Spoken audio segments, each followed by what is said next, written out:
Mulligan Centre du Golf présente la capsule équipement. Mulligan Centre du Golf pour un nouvel élan.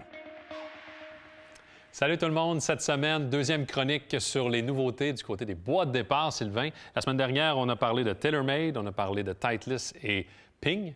Cette semaine, on s'attaque à Callaway, Cobra et Wilson.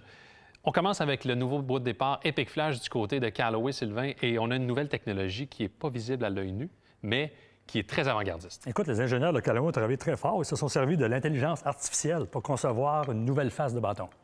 C'est un ordinateur ultra puissant qui a analysé 15 000 possibilités de fabrication au niveau de l'épaisseur de la face. Aucun travail humain ne peut produire une face comme celle-ci. Donc, on obtient un meilleur transfert d'énergie puisque son point de percussion idéal, ce qu'on appelle le sweet spot, bien, est plus efficace. On y retrouve aussi la technologie Jailbreak des années passées.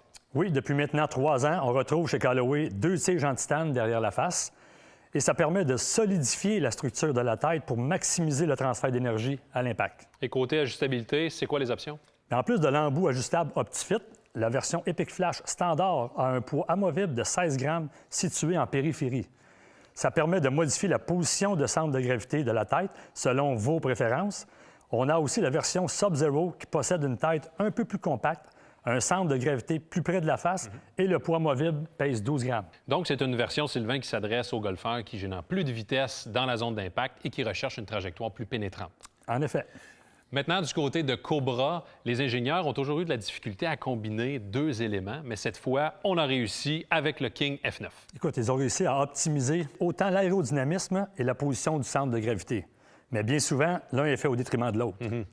Ici, la technologie Speedback est une semelle nouvellement redessinée qui combine les 2 éléments. Donc, plus de vitesse de balle à la sortie de l'impact. La couronne aussi a été redessinée.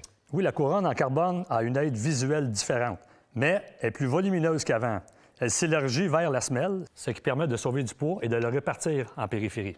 Maintenant, place au bois de départ qui a remporté la compétition, la térialité Driver versus Driver 2, le Wilson Staff Cortex. Oui, une construction unique, alors que près de la moitié de la tête du Wilson Staff Cortex est fait de fibres de carbone. Donc, on maximise la stabilité de la tête qui a énormément d'ajustabilité. Oui, c'est ce que j'allais dire. Pour ceux qui aiment cet aspect dans le monde de l'équipement, on est vraiment servi.